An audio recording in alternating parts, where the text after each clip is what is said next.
Occult Confessions is brought to you commercial-free through the generous support of our patrons. Visit occultconfessions.com and click on the donate button to help keep the history of the occult on the digital airwaves. It's time for the founders of chaos magic. If you've never heard of chaos magic before, that's okay. In today's episode, we're going to cover the big ideas that define the early days of the practice and a bit of the history. If you have heard of chaos magic before, but haven't attempted it, you might think that it's complicated. But if you're familiar with the practices of Pascal Beverly Randolph or Aleister Crowley or even Helena Blavatsky, which longtime listeners should be by now, you'll find a lot in chaos magic that's familiar. I'll be exploring the early and influential texts of Peter Carroll and Ray Sherwin, founders of the Illuminates of Thanateros. Carroll and Sherwin are both members of the baby boom generation of the 1950s. Carroll's first book, Liber, Null, was published in 1978, the same year that Sherwin came out with his book of results.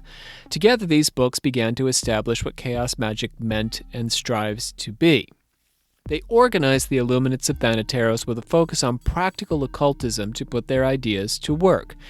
Carroll described the Illuminates as heirs to Austin Osman Spare's Zoski Occultus and Aleister Crowley's AA. The blend of these two modernist schools of thought with postmodern philosophy and Discordianism yielded one of the more influential occult movements of our modern era. Carroll said the order had no history, but was the inheritor of an occult Illuminati tradition 7,000 years old. The name Thanateros is a combination of Eros and Thanatos, gods of sex and death respectively. These are humanity's two greatest drives, and the sources of a positive and negative magical discovery respectively, both explored by the IoT. There is no formal hierarchy, but members are stratified: students, initiates, adepts, and masters, and ascend according to the results they achieve. The question for us today is, what are those results? How do chaos magicians achieve them? And most importantly, why? My name is Rob C. Thompson. I am Doctor of Things, Occult, and Supreme Hierophant of our alchemical actors. I am joined by our Grand Master of the Order, Olivia Literal. Hello. Ready for this chaos and magic? I love chaos and I love magic, so just put them together.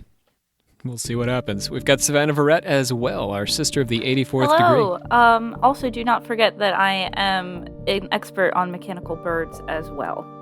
I feel like... Yes, and conspiracies related there too. Definitely. That's me. We're the members of the secret order of alchemical actors do solemnly commit ourselves to a full and honest telling of the history of the occult as far as we know it. All right then, let's get into those plugs. Plug.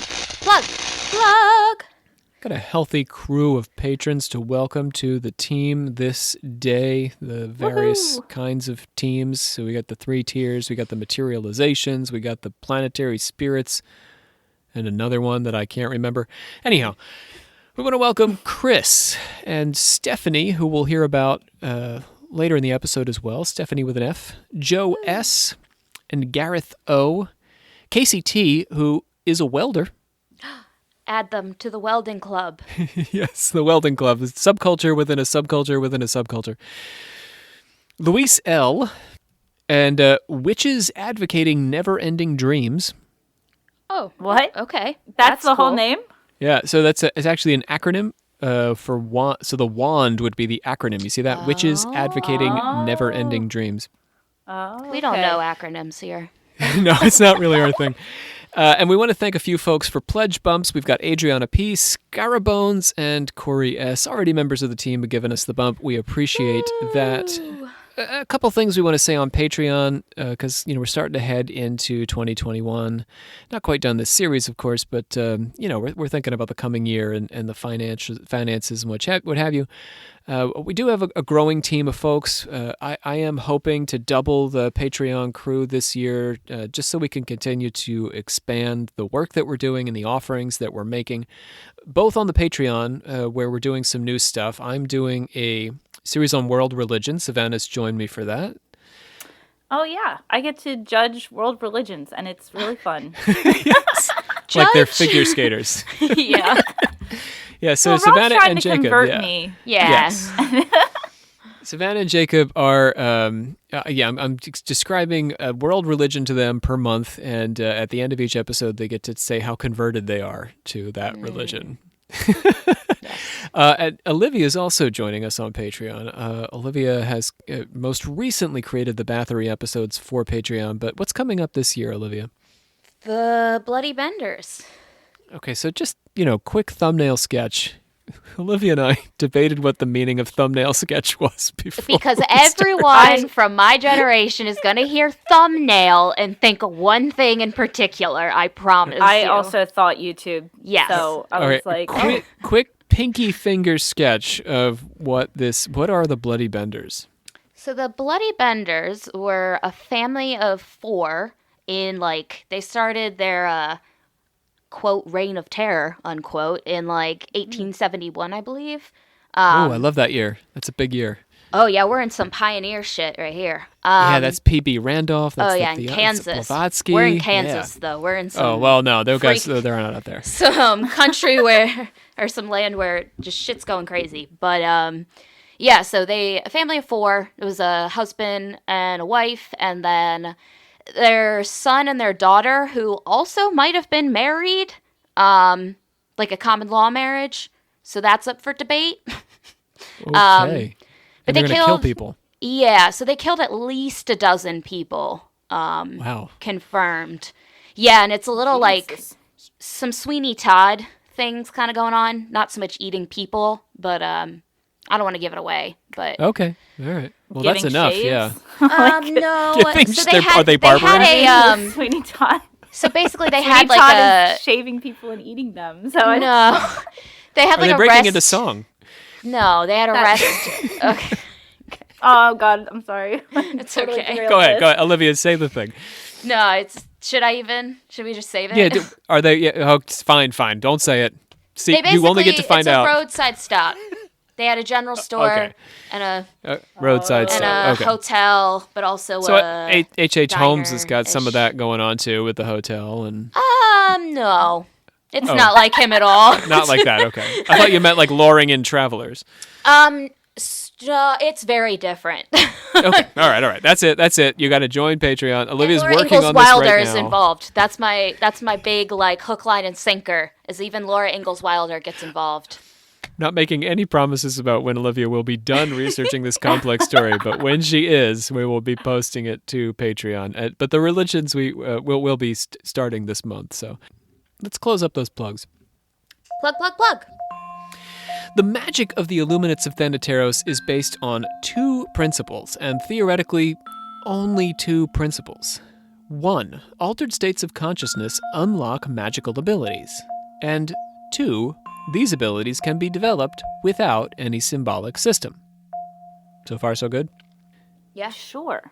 There is theoretically a lot of space to experiment and innovate within and beyond these principles, insofar as the Chaos Magician is not meant to adhere to any sort of fixed system or philosophy.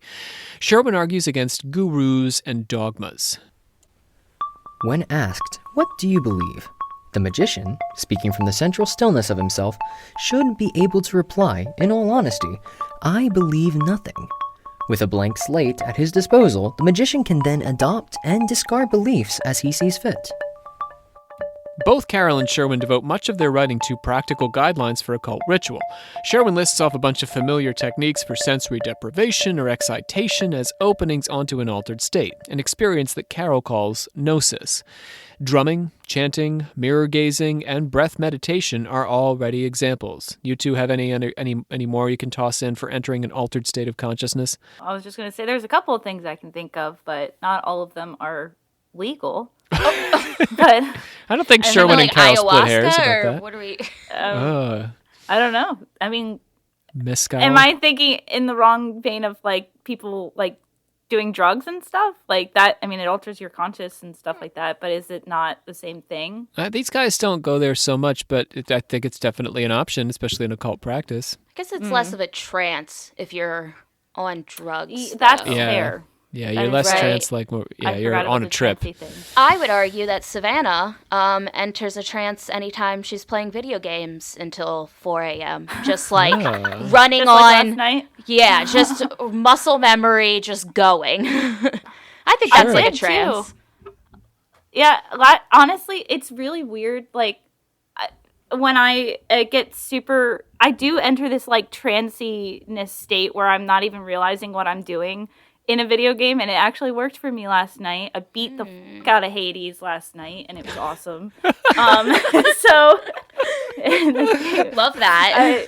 it was really hard, but yeah, like I just like kind of zone out, and my hands take over, and then I was like, oh, I won, woohoo! A little trance gaming. Yeah, I mean, I can identify as well. Yeah, when you get out of your own way, things can flow. I mean, that's even true when I'm writing an episode. When I stop, trying so hard, thinking so hard about it, then sometimes what I'm trying to say comes clearer to me. Or when I step away, right, I go shower or something and come back, take that ritual bath, whatever. But I don't do that. I don't take ritual baths. But all of our cult friends who do. I'm not against We're it. not I think having it's a cool. bath argument again, are we? Not gonna get back into the baths. No. Anyway, I wasn't even going to question it. No. Ritual bath, sure. you want to picture me in the ritual bath? That's fine. Do what you got to do. Oh, But shit. anyhow, God. I'm not gonna stop it. I'm not gonna stop you. So. Patreon plug. Sorry, continue. What? Okay.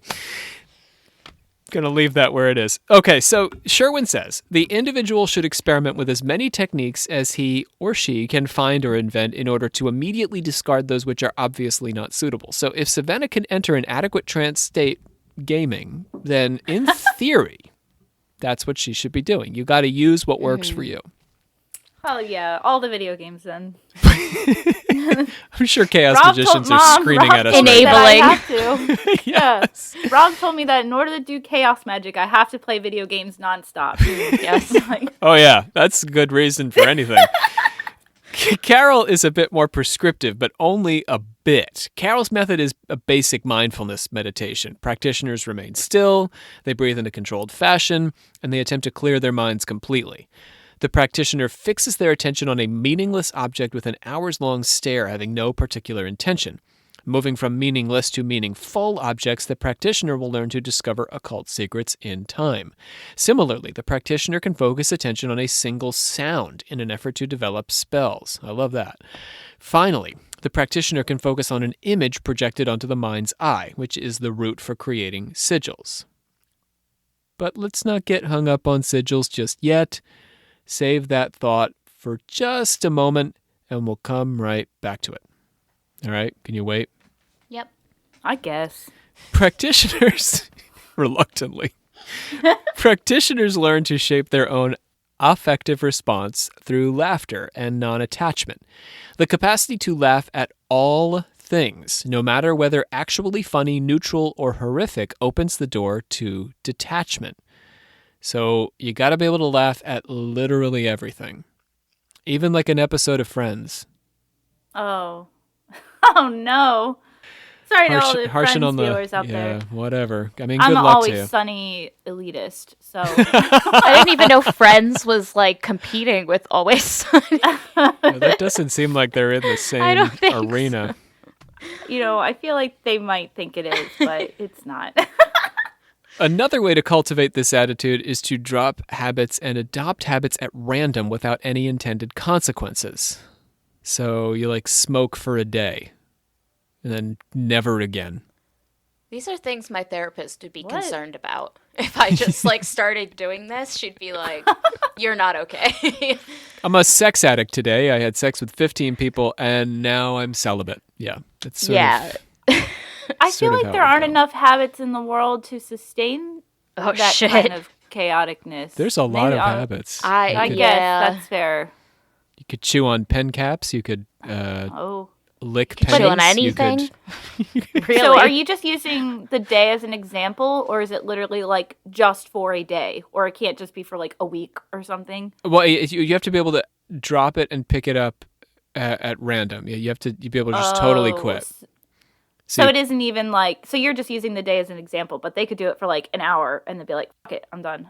Yeah, you could pee in the shower for months and then just never again. Okay. Okay. Oh, yeah, I guess. There's a whole world of possibilities I'm not even thinking of. Yeah, as long as it's randomized, it's all good. And in all this, I mean, talking about being randomized and talking about laughing at everything and having a sense of humor, we can feel echoes of Discordianism. The ability not to hold anything too sacred or take anything too seriously is a step further than the Chaos Magician's refusal to accept any gurus or dogmas. This is just bringing it to the next level. Chaos magicians are, like the Discordians, inspired by Eastern traditions. The notion of detachment is distinctly Buddhist, and laughing at reality in an effort to distance yourself from it and see through it feels like a lesson straight out of the Principia Discordia. It is a mistake to consider any belief more liberated than another. It is the possibility of change which is important. Every new form of liberation is destined to eventually become another form of enslavement for most of its adherents. Liberating behavior is that which increases possibilities for future action. Those who self-righteously value their own contradictions are mighty on this earth. Acceptance and living without restraint I will call the highest virtue. To liberate yourself, destroy things sacred to you. Put a brick through your TV, or perform an act that would otherwise repulse you. So yeah, Savannah, you gotta toss that video game machine right out the window. Oh, but how am I supposed to get into my trance state if I don't have my Switch?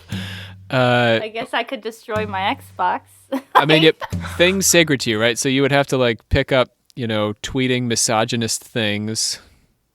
Savannah. Shit. Yeah, Olivia, you would have to shave your armpits. That, man.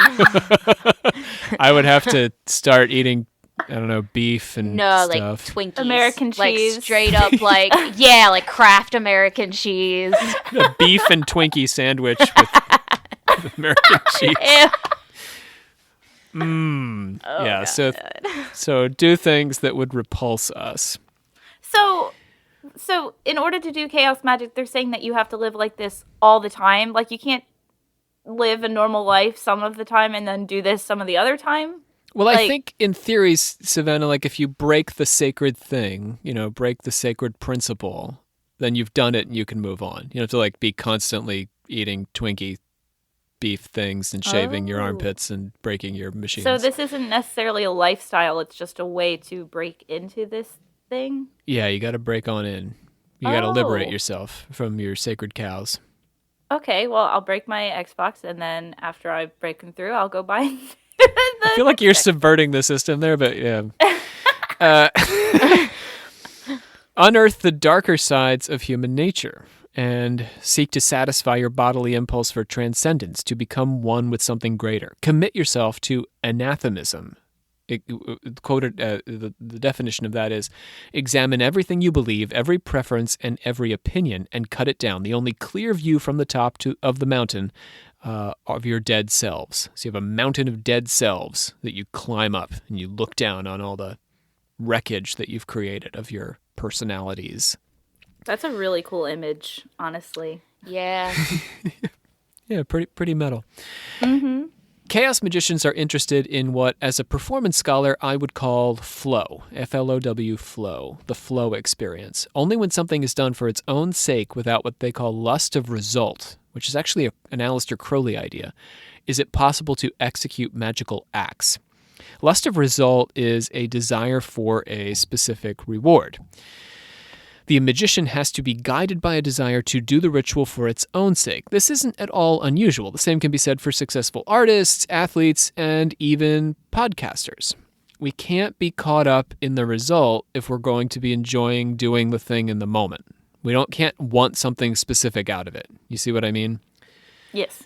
So let's do the podcast as an example. When you start a podcast to make money or create a brand or become an influencer or whatever other nonsense you want to bring into it, the result is almost always a mediocre product, even if you succeed at, that particular goal. I'm going to go ahead and let myself, riff on this just a bit, because I spend a lot of time listening to different podcasts. Some I get into, some I don't. I hear things that get me a little annoyed when I listen to some podcasts. I mean, there's a very famous podcast most recently, Olivia and I talk about privately, that it was all about sort of creating influencer, right, status, boosting influencer status, and it flamed out spectacularly during the COVID lockdown. Right. I also hear like a newer podcast or younger podcasts even that are, sort of like our size or a little bit smaller, where all the hosts talk about is how they're trying to do this for a living. But who says that you can? We've heard this. Yeah, who says you can do that? Either you make X amount of money doing it or you don't, but that should never be why you're doing it. Because what's that going to do to your show, right? Like, are you going to be podcasting about what you're passionate about? Or are you going to try to guess what will get the most people to listen to you so that you can make more money so that you can quit your day job? Do you see what I'm saying? Yeah, preach. People go hard and flame out, or even overestimate how fascinating their lives and opinions are, or publish out into the void without attracting any audience whatsoever. This is the last thing that I see in podcasting that makes me frankly sad, is podcasters who aren't even paying attention if anyone is listening to them.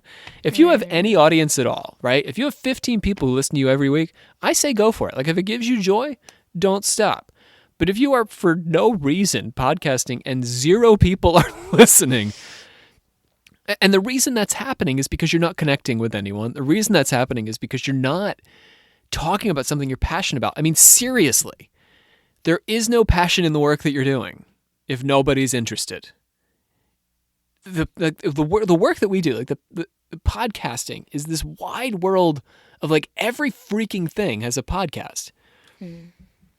But the ones that are doing well, what it means to do well is there's a community of people who say, yeah, you care about this thing as much as I do, and you're willing to give your time and love and energy to it.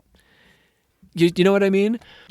No, I think especially, I was just going to say, during this past year, I think it's become more evident. I don't know if you said this, but just like either, I think on both sides of what you're saying, like, have become more prevalent, but people, it's obvious that there are people who are passionate and obviously people who aren't, right? Yeah, like this is really, I think, right now testing people, not just in arts, but in like, something like podcasting, where even with us, For sure. Yeah. Well, yeah, we've sort of called the alchemical actors a bit. We had a bigger group, and now that's just the people who are really into it, who have survived with us through COVID. I mean, they're all alive. All the alchemical actors are alive. They all are okay. Yeah, we haven't held the them folks you're not hostage hearing anywhere. Yeah. It's people who really wanted to keep at it are the ones who are still in the crew. I mean, and this is what the chaos magicians are teaching us here, is that you have to be in it for its own sake. You have to be in it for the love of it, not because you think you're awesome and you deserve an audience or you deserve money or you deserve fame. Especially when life goes back, like, to quote normal, unquote. Right. That's really going to be the test of like, the podcast that started this past year. Are they going to still go, or yeah, are they going to stop when people can go outside again? Right. Yeah. I think our community will take us with them outside, and we look forward to joining you for your outside activities. They're taking us all over the countries and all over the car, world. Wherever you're up to. Their bathtub, welding. A good, right? Don't weld in your bathtub. A good chaos magician. No. A good chaos magician doesn't ritualize in order to astrally project or attract wealth or power. So that's thinking about this now from the chaos magic side. If you're trying to get that particular result, the lust of result, I want this. I want to have a really hot girlfriend. I want to have $1 million. I want to astrally project. I want to levitate. If that's why you're doing it, then you're not doing it properly, and you're not going to grow and develop through the process. You have to do it for the love of the rituals themselves. This is where sigils come into play, and the revival of a segment we haven't heard in a little while here on the podcast. I'm speaking of the word you may have been wondering about. Oh, we dropped her a while ago. Remember that? She's back. Yeah, she's back. Well, that's how we roll here. We our segments come and go at random. We send them on vacation pretty frequently. Yes. But they're always there. They're always on the bench. They're always waiting to be called back into the game. And today's word is sigil. Oh, that makes a lot of sense. So, In the Western occult tradition, sigils are symbolic representations of supernatural beings, or, in the case of chaos magic, the magician's desires. There are all sorts of methods used to create a sigil, including drawing names on a grid of numbers, using numerology, or, as Austin Osman Spare suggested, combining letters in a glyph, sort of like the combination of Chinese characters, to form certain words. Letters are repositioned and shifted around until they make a shape that the magician likes. But sigils are not unique to Western occultism. In Indian tantric practice, elaborate yantra symbols are used as a guide to meditation. And in Haitian voodoo, the loa are assigned their own veve. The veve is a complex symbol drawn on the floor with some form of powder during a ritual in order to help draw the lower or spirit into the space. The veve often suggests attributes of the loa. Baron Samdi's veve includes a coffin, Mama Brigitte's a heart, Dambala a snake, Papa Legba a crossroads. Olivia, you have sigilized, yes? Yeah, I would never in a million years call myself a chaos magician at all, but So what does your sigil practice look like? So it's been a while, because I think I mentioned this on a different episode for this, but I don't know, I got scared and thought that I was like fucking shit up, so I stopped. But you dabbled a bit in the chaos magic. Yeah, but so when I would do it, I think it's kind of like what you were saying, the one way you were describing, I think, where With the letters? yeah, and then kind of combining them to make some kind of, symbol or sigil.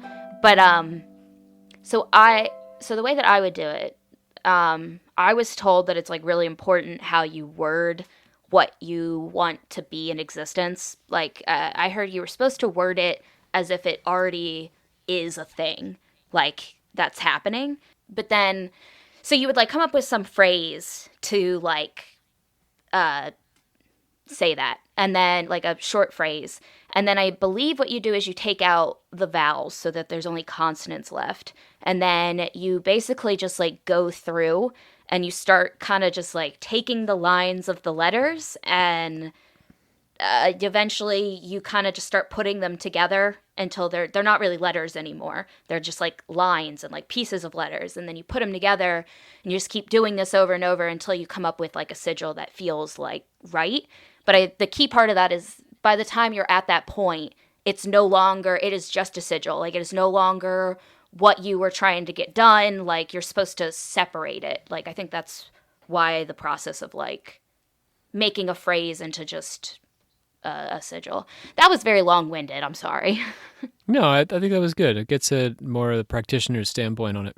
Well, the way you worded it, I think, is the better version of explaining what I just said. That's how you actually did it, though. I mean, it gives folks a sense of what you actually do to make it happen. Yeah, but by no means, like, that could be totally... The chaos magicians might be like, you're fucking up, man. So... Yeah, I'm sure there's a lot of approaches. Mm-hmm. Well, that's the word you may have been wondering about. Woo! Conscious desire causes the mind to become anxious of failure, which precipitates failure to obtain the desire. And sigils are a way to concentrate a desire, forget the desire, and then work subconsciously to achieve it, yielding positive results. Sigils are created by forming a symbol derived from but significantly different than the original desire. For example, as Olivia mentioned, spell out your desire, cross out all the letters that repeat, and combine the remaining letters in a symbol. Then the sigil is, the crossing out, you can cross out different kinds of letters, right? But that's one way to do it. The same thing I'm saying, totally, yeah. The sigil is charged with its intent when its intent is purposefully forgotten in a moment of intense emotion or orgasm, or through a constant dulling repetition, and then banished through laughter. Got me? The banished through laughter thing is totally, like, new to me. Like, I'd never heard that part. But also when I was, like, would read stuff, I think it was really up for debate on how to, like, banish a sigil or, like, what to do when you're done with it. Well, then I wanted, the caveat to all of this is that while this is Carrolll and Sherwin's ideas from the late 70s, chaos magicians, chaos magic is not exactly like they were doing it back then. Things have changed. But the laughter makes sense in their context. They're all about the laughter. What is the sigil used for? Basically anything you want. Oh. When a traumatic event is stored in the unconscious, Sherwin borrows the term engram from Dianetics to define it. That's right, Scientology. L. Ron. Good old L. Ron. Good old Elron, kicking around in chaos magic. I think Elron was regarded, generally better regarded in the 70s by occulty types, particularly since he hung out with, what's-his-face, Parsons and... Sci-fi writers. Yeah, right. Anyhow, today, less cool, but anyhow. A sigil... I guess it depends on who you talk to, right? Tom Cruise would argue, but you know.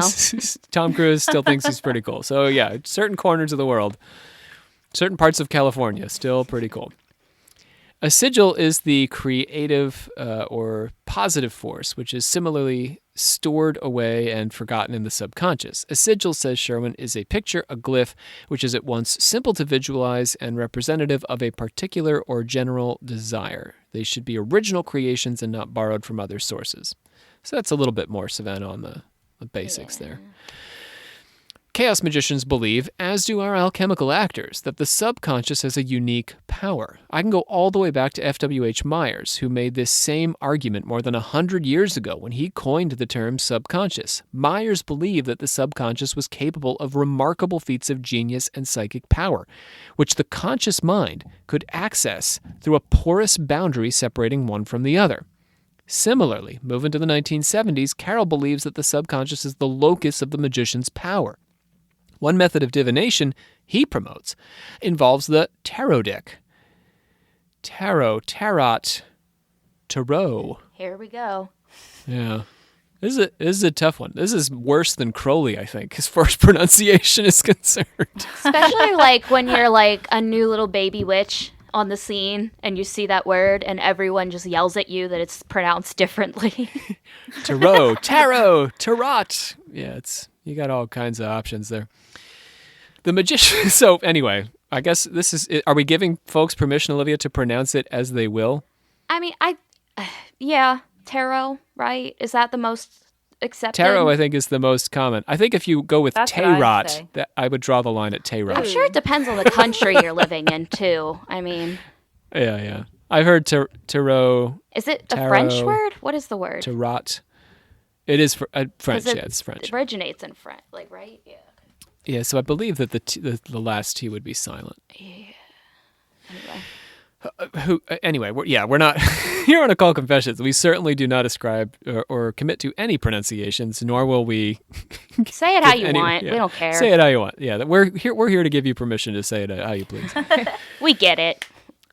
The magician must first look through the deck and then lightly shuffle it before creating any kind of spread. So you first look through the deck and then you shuffle it. Lightly, though. Place the cards. Okay, so looking at it places the cards in your subconscious. And lightly shuffling it assures that the subconscious has some awareness of where the cards are to be selected. If you fail to look first at all the cards, or you shuffle too heavily, then your result becomes completely random, which then has no reflection on your subconscious life. You got me? Yeah. Yes. So it's between the looking at the cards and then sort of like it's in the back of your mind, it's in your subconscious where the cards actually are in the deck, and then lightly shuffling with the muscle memory that your subconscious is the one picking the card rather than your conscious mind, because your conscious mind can't keep up with all that. But you don't want it to be random, so you don't want to go too hardcore by just randomly picking the card. Dreaming is the easiest way to access our double, another preoccupation of Carroll's that he shares with Myers. The magician makes a silent mental request to see his double's hands during the dream. So by double, I mean your dream double. So before you go to sleep, you make the request that you're going to see your double's hands. Over a long duration, the magician works to see the double's hands until one day you do. Then the magician sends the double to a familiar location and eventually works up to be able to send the double anywhere at any time. Now, I want to talk about this with you guys in a second, but let me just get to the connection with Myers. Myers, turn of the century, co-wrote a lengthy volume on apparitions of the living, which was his term for astral or spiritual doubles. Many of Meyer's accounts of these doubles are of people at the brink of death who project their spirits across great distances to communicate with a loved one before they pass on. Carroll also observes, now in the 1970s, that doubles are commonly seen close to death. Carroll says that they may or may not resemble the person's body and can take on other forms, mostly animal, which gets to a bit of like shamanic tradition, right? Shamans sending their spirit out in an other form or in an animal form. The Chaos Magician's double can be used to inflict harm in occult martial arts or channeled to effect healing through the healer's hands. So you send your astral spirit out to engage with others. All right, now, Olivia, you and I had talked about this a bit. This unicult that you speak of. Yes, the unicult that I speak of. There's some dream double action going on there. Is that true? Yeah, in so much that, so Unicole, who is essentially the leader. Nicole. Unicole. So I believe her name used to be Nicole. Now it's Unicole. It's Unicole, and then her last name is now Unisomething. I don't remember. Oh. But It just used to be like Smith. Something. I can't remember. But so she essentially has said that she has a dream double, like a dream doppelganger, however you want to word it, her dream self, who has been in a long-term relationship with Elon Musk's dream self, not Elon Musk. So, like, through being, like, in a relationship with Elon Musk's dream self, her dream self being in a relationship with his dream self, I mean, she, like, knows, she says all this personal shit about him, which to me, I'm like, if I'm Grimes, I'm pissed, because we're having a baby with a crazy name. His dream self should be sitting in Taking dream care of that bed baby. at home, Yeah. talking, yeah. You want to name ready that for kid that. AX1255, whatever the hell, then you better be staying home, your dream self. Anyway. But yeah, so essentially, she says that this is a thing. So that's, when you were talking about that, like, that's before, you know, when we were talking about it, that's what I kept thinking about. So I wonder if I'm sure, you know, she's got influences from everything in her That she's quote, drawn on cult. chaos magic in this practice. Yeah, well, and it makes sense because she, I don't want to get crazy into it, especially if we end up doing something on her, but she decided, because she struggled from mental health, like, her whole life, and then she had a suicide attempt, and then after that, she basically decided, like, I'm just gonna put into effect, like, what I want to be, which is what you're saying, just without the chaos magic part. So, like, pretty much the whole basis of Unicult is the idea of belief makes into existence. Things are true because you believe them. That's what makes them true. So, like, It's she very calls chaos herself, magic. so she calls herself a pop, like, idol, basically. And her followers agree that she is a pop star, when she is not a pop star, but she is, because they all believe she is. So, it's the same, basically, but different. Yeah, conjuring a thing into being, via belief. I mean, it's something we play with on Dark Pool as well in different contexts, but yeah, for sure. So, as Olivia's pointing out, I think with you, Nicole, Yes. your astral double can interact with others. We actually heard this in our very first couple of episodes with Emma Harding Britton, the story of the Chevalier. There's the bad woman or evil woman who sends her spirit to spy on him and do weird things to him. So this notion of astrally projecting is pretty old. It's pretty ancient. Well, not ancient. I don't know. Maybe I can't speak to that, but it's old. It goes back at least to the 19th century and perhaps earlier that you can project your astral self. But it's to heal or help, heal or hurt. Sorry, heal or harm. So you can do these occult martial arts where you're hurting somebody astrally, or you can, project healing through your astral self, and that What gets does us. What is that? I'm sorry. What does that harm look like? Like, so if you harm somebody's astral spirit, Yeah. I know it probably wouldn't show up as like a physical hurt, but like, does that hurt the? Yeah. Yeah, like, would the person have like a really? This is gonna sound stupid, but have like a really bad headache or something like that?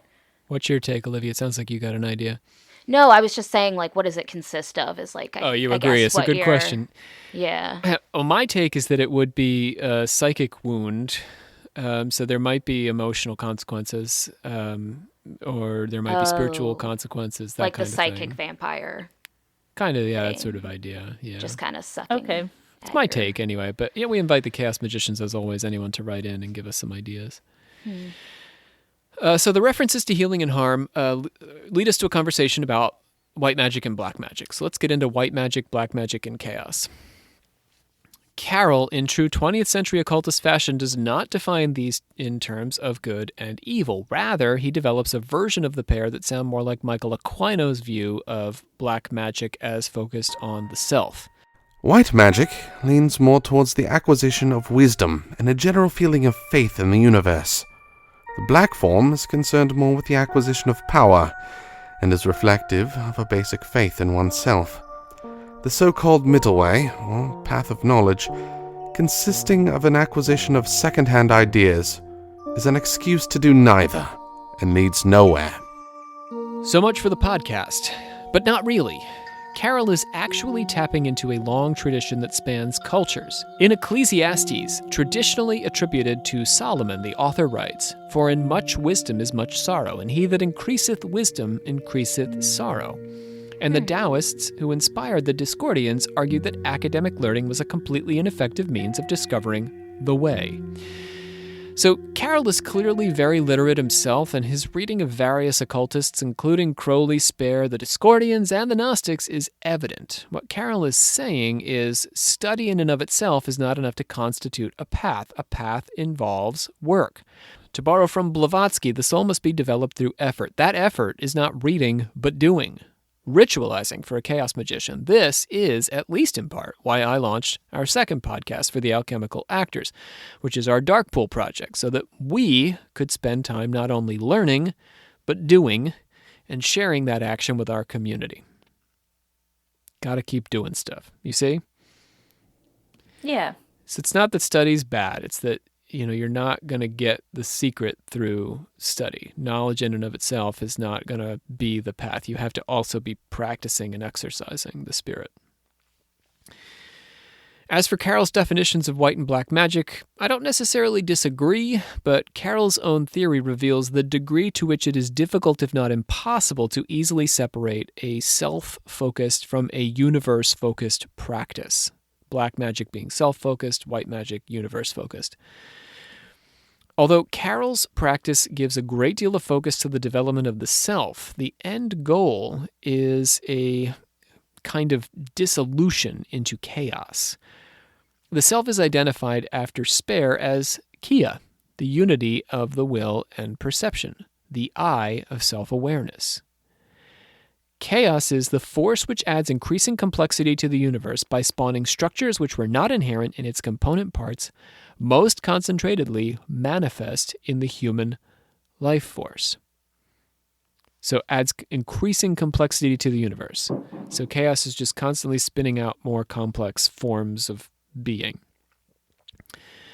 The Ogoides is the avatar of Kia on Earth, the true will of the magician. So you've got your, self-spiritual Kia, and then you got the Ogoides is the sort of temporal version of that. Discovering the Ogoides or genius is a matter of stripping away excess to reveal the God within. While the realization of pure Kia is a kind of elevation or apotheosis of the self, it's also a dissolution of personality. Carroll says that among the titles of Kia is Anon.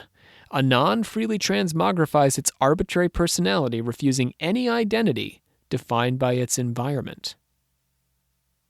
Anon for anonymous, not related to any cues. Yes, we stay away from those cues. Yeah, I don't think he would have used those terms now, right? So they've sort of appropriated that whole Anon thing.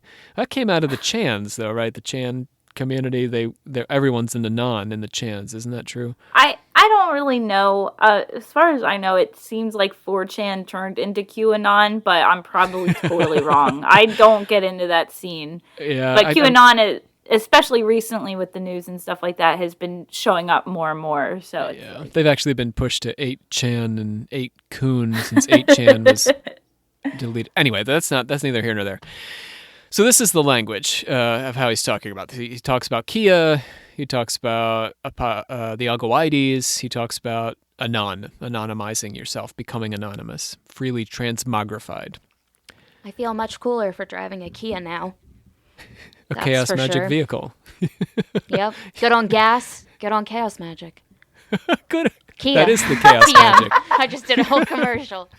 Wow. If your mileage is good, it's because we've ritualized. Finger guns and a commercial. So Kia's goal, other than gas mileage, is to unite with chaos. It's also extremely safe vehicle. You want to add that to the list? Safety and gas mileage.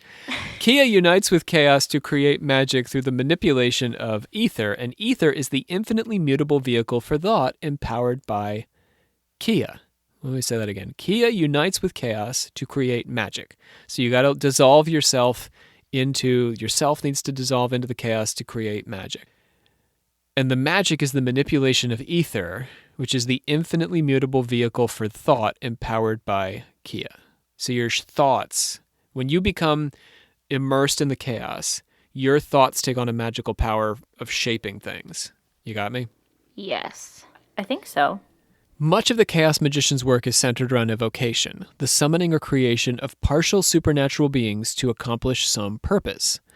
These are semi-independent beings who function separately of the magician in order to achieve the magician's aim until the being's life force dissipates.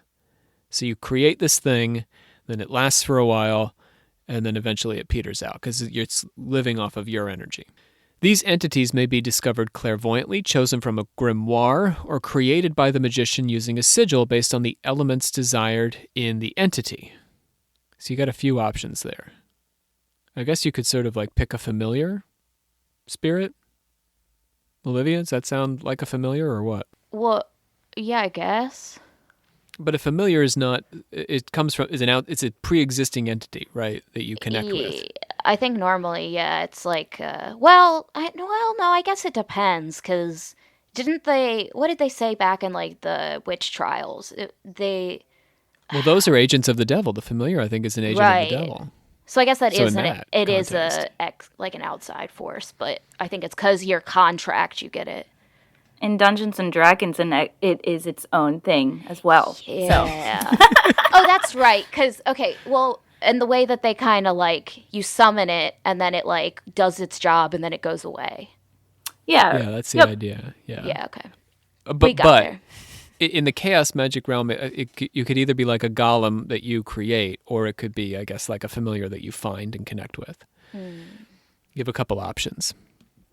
The magician concentrates will and perception to lend life force to the being, whether created or pre-existing, and this binds the creature to the magician for its duration of service. The magician's will, in Carroll's own words, is not willpower, virility, obstinacy, or hardness. Rather, it is unity of desire. So you want to have this concentrated unity of being. You don't want your being to be casting off in different directions. You don't want to have this sort of paradoxical inner fight over your desire, inner war. You want to be fully committed to getting that desire. After the entity has served its purpose, the familiar spirit or whatever you want to call it, it must be banished or exorcised in a ritual fashion proportionate to the ritual that brought it into being. So if you're going to go through a whole thing and have a ritual bath and, set your roof on fire, you're going to have to, rebuild that roof and drain the bath. I don't know. You got to do a whole thing. It's got to be proportionate. So that's how you get rid of the familiar. So you do this like crazy ritual, and then you basically have to do the thing in reverse in order to get rid of it. Well, I mean, I'm making that up a little bit. You have to do a thing that's as big as the thing that you did to get it into the world. Oh, okay. Gotcha. You can't just do a little thing and piddle it off. It has to be of the same size. Okay, that makes sense. Evocation can be achieved by supplication and prayer done to exhaustion, a rite of terror apparently created by Catholic priests performed in a cemetery, or an orgasm. So these are your options to evoke a thing. You can either pray until you pass out. Get some Catholic priests, head to the cemetery, do a thing. That's my personal preference if I have to get something done. Or you can have an orgasm. Also fun, though, don't get me wrong. But if I have the option of doing chaos magic by calling some Catholic priests, I'm going to go for that one. That does seem pretty metal. Yeah. Hey, Father so-and-so. So I'm doing chaos magic in the cemetery. And he's like, I thought you'd never ask. Been waiting here. No one asks the Catholic priest to come do chaos magic in the cemetery with them anymore. Can you bring a couple friends, though? Because I actually need a few of you guys. They're all there waiting. They've been waiting for this. What do they do in the cemetery? Oh, Don't they hang do on, it? I think my Is the real question, Savannah. The Rite of Terror. So yeah, this is based on something that some Catholic priests did in the cemetery. Sexual fluids or blood, preferably one's own, can imbue a sigil or talisman with power. Carrolll says, in works of invocation, nothing succeeds like excess, so you can't do too much. You can't have enough priests, friends, if you're getting this done in the cemetery. Can't have enough gravestones. Go big or go home. Sherwin believes that evocation is also necessary to purge demons, which aren't actual independent supernatural entities in the tradition of our Evil Spirit series, but rather indwelling aspects of the magician's own subconscious. For the magician, the easiest way to become acquainted with and to destroy the subtle tricks of the mind which prevent him from working to capacity is to personify them as demons, each with its own name and sigil. Each magician must write his own grimoire, his Book of Results. Using demons borrowed from mythology is not effective. The Book of Results is a kind of journal kept by the magician. In it, they record not only the personal demons they seek to purge, but an oath they make to themselves. The magician begins the personal transformation identified in the book with a 7-day retreat. By identifying faults as entities outside of the magician's own ego, Sherwin's ritual sidesteps the ego's commitment to hold on to these demons and makes it easier for the magician to eliminate them. So you can't just say, I have this fault or that fault. I play games too late at night, or I smoke too many cigarettes, or whatever. You have to personify them. You have to make them an actual demon, the demon of late night gaming. And then you have to exorcise that thing. That sounds kind of scary. Yes, it does sound a little frightening. If I had to picture that, I'd picture a giant video game controller. Like, that would be the demon Bashing you over I'll the head. exercise it tonight, yeah. And then you will promptly quit gaming at 11 o'clock every night. Okay. You banish that demon. That's fair. 11 o'clock still seems pretty late. Oh, does it? Okay, 10? Yep, that works. Yeah. In addition to sigils and demons, the Chaos Magician can create talismans and amulets through what Carrolll labels as sorcery. So sorcery and chaos magic is the creation of talismans and amulets. It's nothing else. Talismans are objects to aid in a particular task and are charged by evocation, which we've gone through. Amulets are semi-sentient and require the evocation of an etheric being. Fetishes are amulets created by a group or tribe and used over a long period. So you can think about, like a tribal statue, for example, tribal god statue or something that you pass down from generation to generation would be imbued with an etheric being. So definitely not fetish in the sense that we would know that word today. No, it's a magical fetish, rather than, Gotcha. Anthropological fetish, I guess. Enchantment is done by exposing a victim to direct physical contact with one such object charged to achieve the magician's desire. So you make your amulet, then you stick it in the mail and hope they pick it up. A powerful means of achieving these various magical goals is sex magic. Participants prepare with the death posture laying very still. So first you got a plank on the ground. Then you have to build to orgasm, focus on a subject for inspiration or sigil, abandon it to the subconscious at orgasm, then remaining vacuous but alert afterwards. Period. That sounded like I had more, but I didn't. That's all I have to say on that. Yeah, you really built that up. Oh, isn't it enough, though? So you build to your orgasm while laying still on the ground, which sounds difficult, actually. So are you not allowed to, touch yourself? Or, I mean, you I have guess- to. Yeah, I was about to How say. the fuck else are you? But then you're not still. You gotta stay, I guess you can do it, but you gotta be real. How do I rigor mortis and also masturbate. I'm so confused. You Where's that can book? do it a little, but no, keep the movement to a minimum. Because you're dead. Or some, well, yes, you're doing the Because you're trying to be a Thanateros, corpse. you're uniting Got it. death and sex there. All right. There's also for a process for sexual exhaustion, which was suggested by Aleister Crowley, who is, by the way, all over Carroll's book, but so sad for Crowley, never directly cited. He just is one of those historical figures. Don't need to cite him anymore. We just assume he's there. Exhaustion of desire is a magical process which works on the principle that wished-for events so often seem to occur after we had forgotten about them consciously. The rise of chaos magic is a very early sign of the coming eon. Like Blavatsky, Carroll is concerned with the progress of a series of ages. Carroll perceives the world as moving through a sequence of 5 eons. That number 5 we get from the Discordians, right? Oh, yeah, that's right. The first was the age of shamanism and magic. The second, paganism. The third, monotheism. And the fourth and current age is atheism. But wait, there's more. Because the 5th eon represents a return to the consciousness of the first eon, but in a higher form. So I mentioned shamanism just a second with the animal spirit a bit ago. And Carroll believes that we're heading back to a revival of shamanism, but in this elevated, I guess, postmodern technological society space. I feel like That's the 5th historically eon. that makes sense, like what they said, like the 5. It's conceivable. There's Well, a lot I of mean, like shamanic vaguely. revival. Yeah. Well, I just mean all of it. Like even starting with yeah. shamanism, moving to paganism. Like historically, that like kind of matches It's a pretty up. good progression, and I think there's something to be said that we're in a return to shamanism moment. I mean, you think about New Joe Rogan and agey. his obsession with psilocybin, and you Yeah, know, I did a whole episode on DMT, right? and yeah. It's a lot of people are talking in shamanic terms, and I personally would say that a lot of what the shaman was doing, moving into altered states and stuff, is part of this, what we've been talking about, the subconscious connection between chaos magic and early occult, early modern occultism, the mesmerists of the 18th century and the spiritualist mediums. All this can also be traced back to the shaman. So I do think there's a revival of shamanic practice. Chaos philosophy will dominate in this 5th eon, and psychic powers will be looked to in order to solve our problems. But as many of us, at least in America, have begun to suspect, we are headed for dark times first. In the end, no level of persecution could stave off the inevitable ascendancy of atheism.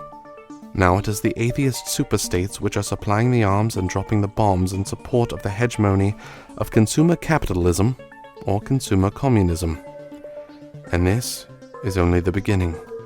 The blind logic of technology and consumerism will cause alienation, disaffection, greed, and identity crisis to rise to such a catastrophic level that the situation may explode into a very destructive war. All right, let's do a little Rob's take here. Getting to the end of things. Liber Null ends with a strange statement on the magician's ability to manage their own reincarnation and ensure that they continue on in their magical development and contribution to humanity. Several rites that Carroll describes that are curious. In the red rite, the magician impregnates a young woman with whom he has cultivated a love connection and then kills himself during the first 2 months of her pregnancy, thereby incarnating in the fetus in her womb. If that's not your cup of tea, That's you can really go with extra. That's pretty. So, but you could do the black rite if you're not feeling that one. The magician forces their spirit into another's body or possibly cohabitates with the inhabiting spirit. A little like being John Malkovich, I guess. Scary. Finally, in the white rite, your last option, the magician concentrates on a sigil, which fellow magicians use to identify them once they have reincarnated, or which will allow them to remember their past when the sigil is happened across in the normal course of their life. But what about if it's a woman? Do you know what I mean? Like, would a woman Then have to... you're not going to work out that red rite, I think, if you're a lady. So you There's a- automatically just can't do that one, I guess? I'll be honest. I mean, Carroll's writing has a kind of like masculinist bent to it. So, Yeah. yeah. But you can still do the black rite and the white rite. I'm sure that, ladies, we can conceive of a way of you to handle that red rite. We'll get on that. Let's meditate on that. I'm just trying to make it progressive, you know? We gotta keep up with Yeah. the times. We'll come up with the feminist version of the red right. We'll start thinking about this. Oh, sick. Okay. Anyway. It's our project for after we're done recording. So the reason I bring these rituals up, because they're kind of crazy, but also because they help throw the fundamental logical paradox of black chaos magic into stark relief. While Carrol in Chaos speaks about the dissolution of ego in arguments about the arbitrary nature of our personality and uniting Kyo with chaos, sort of like Atman and Brahman in a Hindu context, so much of chaos magic is about self-expression. In the case of these reincarnation rites, the magician is clinging not only to a Blavatskyan soul, but a literal personality, complete with the memories of your previous life or lives. Imagine this, right? Like you're just walking down the street and suddenly you see this symbol and you remember your past life. Absolutely. Just That would comes be pretty washing over wild. you. That would be pretty wild. That's like It could worst happen. nightmare situation for me. Could happen to any of us at any moment. I feel But, like yeah. it wouldn't be that bad. Maybe, I don't know. Olivia's that not would be with it. interesting. Savannah's okay with it, sure. If reincarnation exists, I do not need to know about it. And I don't know. I don't need to be aware of it while I'm on this earth. Like, if I'm aware of it when I'm a soul doing whatever the fine, but when I get back to this earth, it better You wanna not forget it be- again. I need to not know. For my own sanity, I cannot know that. For me, this inconsistency can't function as an argument against the coherence of chaos magic because Carrol actually embraces self-contradiction as the key to personal liberation. The system is self-contradictory while embracing self-contradiction. This is how Carrol can claim that white magic, with its focus on transcending the ego and achieving unity, and black magic, with its focus on empowering the ego, are actually two sides of the same coin. For Carrol, they are, insofar as we are all operating according to inseparable dualities all the time. Here, Carrol is drawing on, at the time, cutting-edge continental philosophy. In his critique of language, Jacques Derrida argued that words stand between humans and their experience of reality. You two will begin to have flashbacks to class. We process every moment of our lives by labeling, so that we're always living in a moment removed from the live encounter. These words are a closed system based on binary oppositions. We can't understand evil without good, black without white, up without down. And any attempt to define is trapped in an endless trail of what Derrida calls différance. Words that define words, never arriving at any final understanding as we slip away through the pages of the dictionary. Imagine like you're approaching this whole word thing for the first time. You go to the dictionary and you look something up. We got to look up every word in that definition, but that will just lead you to other words. So you're always trapped inside the system. It's a self-enclosed system. This fluid, closed, self-defining, mostly imaginary world of language is the inspiration for Carroll's chaos magic. Once we recognize the degree to which we have imagined our lives, insofar as, we've created it through language, we can begin to break away from all that we've imagined to discover not only freedom from the system, but a magical ability to manipulate it according to our will. Whew. That's Liber Null and Book of Results, guys. Well, that was a lot to take in, to think about. Big package there. Big package to bring home. I'm still confused by the fact that, they're saying that do chaos magic for the love of the ritual, and yet the rituals, you do them in order to get something. Yes. You have to forget that you want anything, though, to get it. Yeah, I think that is... But you go into it wanting something. Technically, that's the starting place. I mean, for some rituals, yeah. Okay, it just feels very contradictory to me, but I think that's the I rub. guess that's the point. Yeah. That's the trick to chaos magic, is that it is a kind of paradox, contradiction. And in the paradox, you achieve these results, but only after you've stopped caring or wanting them. But then so you to an go extent, into it wanting it. It's like... but to an extent, you sort of overcome that desire through the ritual. So what you really want to do is the ritual. I mean, you have to desire the ritual first and foremost. Okay. Yeah. All right, that makes a little bit more sense to me. Sorry. Yeah. I mean, I can almost make the comparison with the podcast. I mean, because I did that earlier. It's sort of like, we go into the podcast because we want an audience, right? Like, we want to talk to people. We want to build a community, and we care about having an audience. But when we get into making an episode, we sort of have to stop caring about that and just speak to people and, explore the topic out of love for the topic and be present, right? And not worried about what people will think about us too much as we're doing it, and be honest, right? We have to kind of put our ego aside too in order to do it. So it is kind of like, So the ego kind of like launches us into the project of podcasting because we want to get this audience and we want to create this product and we want to be proud of it. But then once we're actually doing it, the ego's got to take a back seat so that we can be honest and, tell the story the way it needs to be told. And you guys can be real with, be yourselves, right? And not worry about being judged, because if you start to worry about all those things, it falls apart. It's not good anymore. It's not honest. Some people are just not going to like it. And I think we had to just learn to Yeah. get over that. I think it's maybe kind of in a way the same concept. Got to push past it. You got to push past the ego. So I get it. I get it. But it is complicated. Don't get me wrong. It's a complicated way of thinking this through. If it wasn't, though, it wouldn't be like a spiritual choice. Oh, Right. yeah. Yeah, it's not uniquely complicated. I don't want to, chaos magic is not any more complicated than Buddhism or Hinduism or anything. That all of the, think about the freaking Trinity and Christianity. Thinking these things through and, being present for them is a kind of complex spiritual exercise for anyone. Let's gong it into the order of confessors, shall we? XX Pyro Girl 93XX. Oh, I love that. She, or they, I should say. And I've actually, this morning I figured out this is someone we've been communicating with on Instagram, and a delightful person. Aww. We're making Pyro Girl's workdays fly by and keeping it light, even when things get dark. Thank Is you, she a Pyro welder? Girl. Aw. It sounds like What is your job, Pyro Girl? maybe she sells fireworks. Who knows? Yeah. Okay. All right, now we're going to do something. It's possible, right? Okay. We're going to do some little special. I mentioned at the beginning that we had a message from Stephanie A, or more to get back to on Stephanie, who just joined our patron crew. Stephanie sent us this story. So we're going to close with a story today, which I think touches in on some of the things that we talked about in the episode.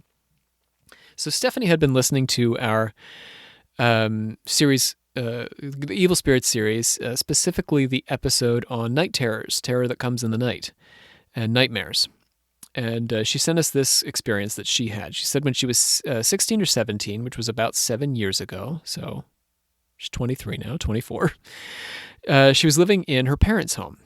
I had had many paranormal experiences in my life, she said, up until this point, but was able to brush most of them off. One night while sleeping, I suddenly became aware that I was dreaming. I'm not sure what triggered it, but I became very aware of the fact that I was dreaming. I was in a large, pure white empty room, white floors, white walls, white ceiling. Realizing that I was dreaming, I decided to take off and try to fly. I do this all the time in my dreams. You guys do this? Nah, I can't lucid dream for shit. I was about to say, I never ever realize that I'm dreaming. I do it occasionally, and I always want to do some method of jumping around or flying. I lifted off the ground, and as soon as I did, the room warped a bit, and I was joined by an old, decrepit, demonic-looking woman. Her face was gray, wrinkled, her eyes and mouth black. She was in a long, white, tattered nightgown. I immediately freaked out and tried to run away from her towards the door, but the room kept stretching and stretching. In my panic, I remembered suddenly again that I was dreaming. With relief, I tried to force myself awake. This, however, turned out to be a mistake. As soon as my eyes flashed open, the woman was hovering over me, her hand pressed down on my chest, her face inches from mine. I remember her breath hot on my face. I couldn't move. I couldn't breathe. I fought to scream, to twitch my fingers. Eventually, she slowly evaporated and I regained control of my body. I was so panicked and frozen, all I could do was hide under my blankets for a while before finally jumping out of bed and going to sleep in my sister's room. Ugh. Frightening, right? Terrifying. She says, I never told any of my family what happened, and I have developed my spiritual and magical practices a lot over the years. Now we know, and the confessors know. Yeah. I realized much later that I am very sensitive to spirit communication and am able to communicate with ancestral spirits and angels, but have luckily never had to deal with such a vivid, terrifying entity since. Well, so that's 7 years. That's reassuring. You have this encounter. And yeah, good for you. I hope that you never have to experience something like that again. Yeah, girl, that sucks. I don't know. Because that is one thing I am very thankful for in my life is that I have never, ever experienced sleep paralysis. And knock on wood, I fucking hope I never do. Yeah. Oh, my God. But maybe the spiritual practice helps here. She's probably developing an ability to navigate, and you can channel that white light and keep yourself clean and safe. Thank you, Stephanie, for that story. It's an excellent story. And it really, we talked about dream walking a bit today and astral projection, and it definitely touches in with all that. So I really appreciate Thanks that. for trusting us with it, too. Mm-hmm. You haven't told anyone. Yeah, right. Then Here we I are. told us. Yeah, thanks for sharing, not just us, but with the whole community. Thank you for letting us share this with everybody. And I want to just make a quick mention of Kevin M. I was having a conversation with, just a quick correction, I guess, kind of correction. I sort of offhandedly said that Olivia asked if there were still Discordians and subgeniuses out there. And I said, yeah, that the movements had dissipated and not so much. And while I think that's true, Kevin M. said that there are still folks who identify as subgeniuses, and I'm sure Discordians as well. This is true of all movements, right? If we think about the Blavatsky Theosophists even in the 19th century or the spiritualists, there was a time when they were, at the height of their popularity. But that doesn't mean that after that period, they're not there anymore. It just means that they sort of diminish and linger on as a tradition that continues to have members and attract members, but just doesn't get the public attention that it had at its heyday. Mm-hmm. And Olivia, you had a message, right, from our friend Lux Estrada over at the Lux Occult podcast. Oh shit! I'm pulling it up. I'm getting it here. It's here. She's here. Okay. So yeah, I guess I vaguely remember this, but I guess on the Discordians episode we were asking about the seasons and days of the week.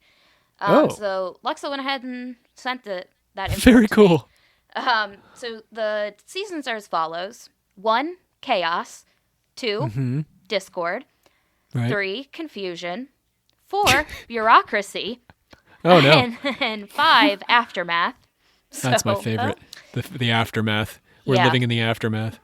Oh, the days of the week are 1, sweet morn; sweet morn? 2 is boom time.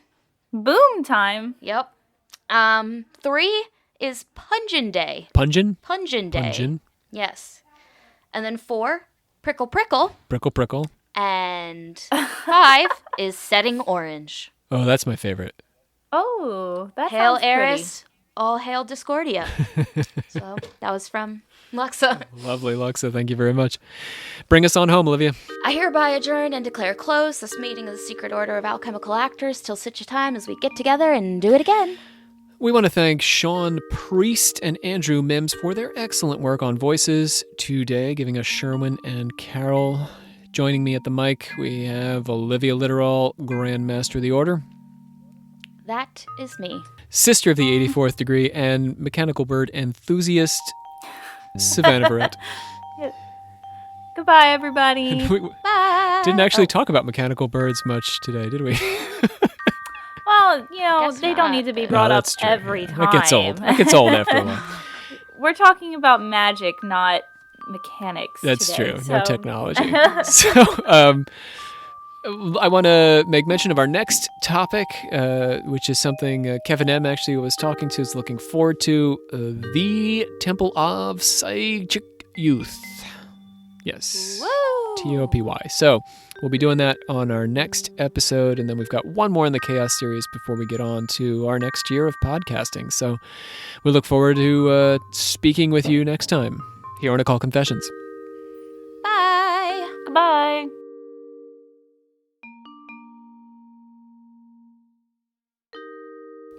To borrow from Blavatsky, the soul must be developed through... Oh, boy, Corinne is pissed. She's going to the park to see a little friend. And she short doesn't want to term. go? I'm sure she does, but she's pissed about something. Amen, girl.